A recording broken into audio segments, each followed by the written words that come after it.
하나님을 믿고 사는 삶과 그렇지 못한 삶도 처음에는 별 차이가 없어 보이지만 점점 그 간격이 커지고 나중에 다른 결말에 이르게 되지는 않을까요? 오늘 본문을 통해서 그 차이를 묵상해 보도록 하겠습니다. 다 함께 본문을 읽겠습니다. 오늘의 말씀은 주님을 의지하는 사람 시편 125편 1절에서 5절까지입니다. 주님을 의지하는 사람은 시온산과 같아서 흔들리는 일이 없이 영원히 서 있다. 산들이 예루살렘을 감싸고 있듯이 주님께서도 당신의 백성을 지금부터 영원토록 감싸주신다. 의인이 불의한 일에 손대지 못하게 하려면 의인이 분깃으로 받은 그 땅에서 악인이 그 권세를 부리지 못하게 하여야 한다. 주님 선한 사람과 그 마음이 정직한 사람에게 은혜를 베풀어 주십시오. 주님 비틀거리면서 굽은 길을 가는 자를 벌하실 때 악한 일을 하는 자도 함께 벌받게 해주십시오. 이스라엘의 평화가 깃들기를. 오늘 시편 본문은 우리 신앙의 본질인 믿음에 대해서 고백하고 찬양합니다. 우선 1절에 보면 이렇게 선포합니다. 여호와를 의지하는 자는, 다시 말해 믿음의 길을 걷는 사람이 있고, 그런가 하면 오늘 본문에 그 반대의 길을 걷는 사람도 있습니다. 마지막 5절에 선포하고 있지요. 자기의 굽은 길로 치우치는 자들은 이라고 대조적으로 말하고 있습니다.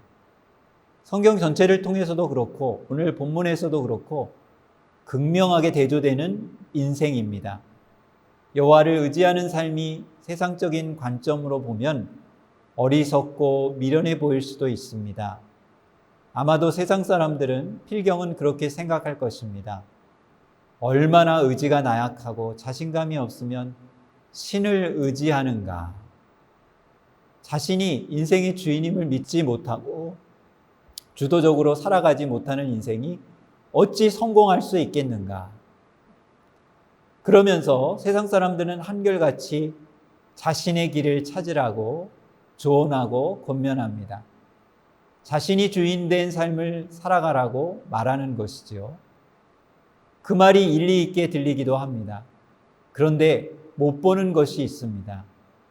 세상 사람들은 자기의 죄성, 탐욕, 어리석음, 이기적인 욕망, 교만, 이런 것들을 통해서 바른 판단과 선택에 있어서 우리의 인생이 치우칠 수도 있음을 못 보고 있는 것입니다.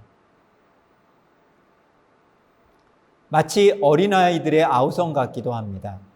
청소년기의 자녀들은 자신이 다 할 수 있다고 부모님들께 말합니다. 어른들의 간섭, 부모님의 간섭을 그러면서 싫어하는 것이죠. 그러면서도 자신들이 정말 다 잘 알아서 하는가 보면 실수하거나 치우치거나 잘못된 길에 들어서기가 일쑤입니다. 그래서 5절에 보면 자기의 굽은 길로 치우치는 자들이라고 표현한 것입니다.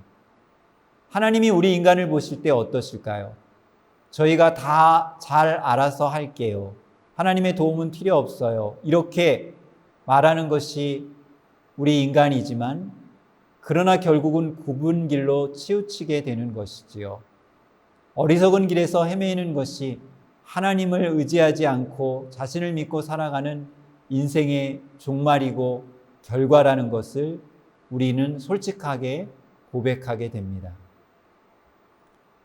믿음으로 살아가는 삶과 자신을 의지하고 살아가는 삶이 결국 신앙생활을 하느냐 그렇지 않느냐 하는 큰 차이인 것입니다. 그리고 결국 어떤 결말을 가져오게 되나요? 1절에 보니까 여호와를 의지하는 자는 시온산이 흔들리지 아니하고 영원히 있음 같도다라고 선포합니다. 시온산은 하나님의 성전이 있는 곳이고 하나님의 임재의 상징입니다. 하나님께서 함께 하시기에 영적 안정감을 갖고 살아가는 인생이 된다는 것입니다. 2절은 이 영적 안정감을 잘 표현하고 있는데요. 산들이 예루살렘을 두름과 같이 여호와께서 그의 백성을 지금부터 영원까지 두루시리로다 이렇게 말합니다. 하나님께서 하나님의 백성을 둘러서 감싸서 보호해 주신다는 말씀입니다. 그래서 3절에 보면 하나님의 이 보호하심으로 인해 악인들의 영향력이 의인들에게 미치지 못하게 하신다는 것을 또한 말씀하고 있습니다. 악인들이 그 악한 영향력과 힘을 발휘하여 의인들에게 악을 끼치거나 해한다면 의인들은 낙심하게 되고 하나님의 공의로우심을 의심할 수밖에 없을 것입니다. 그러나 하나님께서는 악인들의 힘과 영향력까지도 제한하고 계신다는 것입니다. 그리고 하나님은 오히려 4절에 보면 선한 자들과 마음이 정직한 자들에게 선으로 인도하시고 갚아주시는 분이시라는 것을 확신하며 간구하는 기도를 하나님께 드리고 있는 시편 기자의 모습을 또한 보여줍니다. 그러나 자신을 믿고 의지하는 자들의 삶은 어떻게 될까요? 자신의 길을 쫓다가 자신의 굽은 길에 빠지게 됩니다. 그리고 오늘 성경에 보면 죄를 범하는 자들과 함께 다니게 된다고 말합니다. 오늘 시편 기자는 이러한 결말을 한마디로 표현해서 이렇게 표현합니다. 이스라엘에게는 평강이 있을지어다. 그렇다면 하나님을 의지하지 않는 삶을 살아가는 사람들에게는 반대로 평강이 없다라고 하는 것입니다. 오늘 믿음의 길을 걸어가는 우리를 돌아봅시다. 평강이 있습니까? 그렇습니다. 평강이 있습니다. 하나님을 의지하는 사람들과 함께 하시는 하나님께서 주시는 위로이고 평강입니다. 이 평강을 혹시 잃어버렸다면 언제나 다시 의지하고 믿고 구하면 주실 줄 믿습니다. 이 평안이 가득하시기를 축복합니다. 이 시간 다 함께 기도하시겠습니다. 주님을 믿고 의지합니다. 어리석고 미련한 길에서 벗어나도록 주께서 날마다 인도하여 주옵소서. 주님의 평강을 주옵시고 그 평안 안에서 참심을 누리게 하옵소서. 예수 그리스도의 이름으로 기도하옵나이다. 아멘.